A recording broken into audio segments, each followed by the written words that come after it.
saya mengenai apa sih skill basic atau modal utama yang harus dimiliki seorang network security engineer. Jadi sesuai dengan namanya, ada dua keterampilan utama yang harus dimiliki seorang network security engineer nih teman-teman, yaitu keterampilan di bidang networking dan kemampuan di bidang security.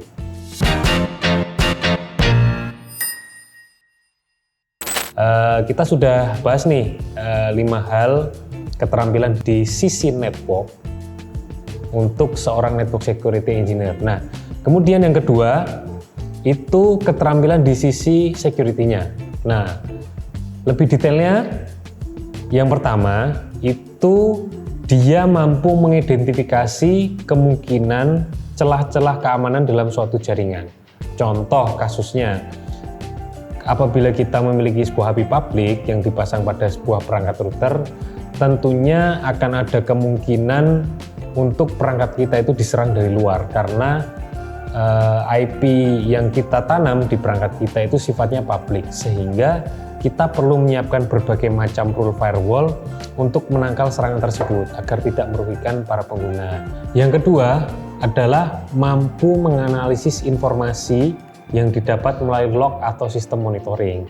Jadi seorang network security engineer itu dia bisa mengetahui informasi apa yang ada di dalam, yang terjadi di dalam jaringannya. Misalnya trafficnya normal, ini tidak normal, kemudian ini ada ancaman untuk terjadi brute force dan sebagainya.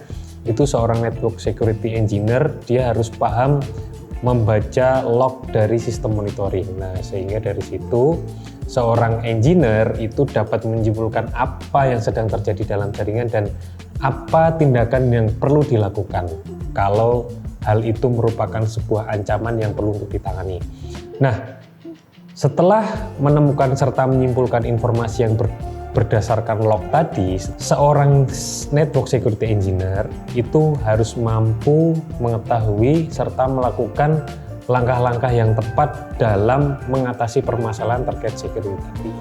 Nah, setelah kita tahu nanti ada ancaman brute force, kemudian ada DNS flood dan lain sebagainya, kita sudah tahu nih antisipasi apa yang harus kita lakukan untuk menangani permasalahan yang ada tadi. Misalnya DNS flood berarti apa yang harus kita blokir, kemudian kalau ada brute force, kemudian apa yang harus kita lakukan, apa yang harus kita blokir, sehingga berbagai ancaman tadi tidak mengganggu stabilitas network atau layanan yang ada di dalam jaringan kita sendiri.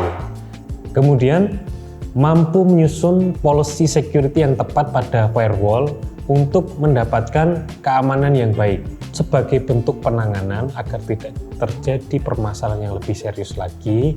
Kita bisa melakukan antisipasi atau perencanaan yang matang, terutama dalam penyusunan firewall rule atau policy security yang tepat untuk mencegah hal-hal yang tidak diinginkan terjadi. Misalnya sebelum terjadi hal-hal yang merugikan seperti ada brute force password, kemudian DNS flood, itu untuk mengganggu stabilitas network kita, itu kita bisa melakukan pencegahan melalui sebuah cara, yaitu dengan menyusun sebuah policy security yang tepat pada firewall rule untuk mencegah hal-hal yang tidak kita inginkan tersebut terjadi. Jadi itu dia networkers, sharing based on experience saya mengenai skill basic atau modal utama yang harus dimiliki seorang network security engineer. Kalau ada pendapat lain dari rekan-rekan networkers, silahkan sampaikan di kolom komentar. Jangan lupa untuk klik like, share, dan subscribe channel ini untuk mendapatkan informasi seputar dunia IT. Salam!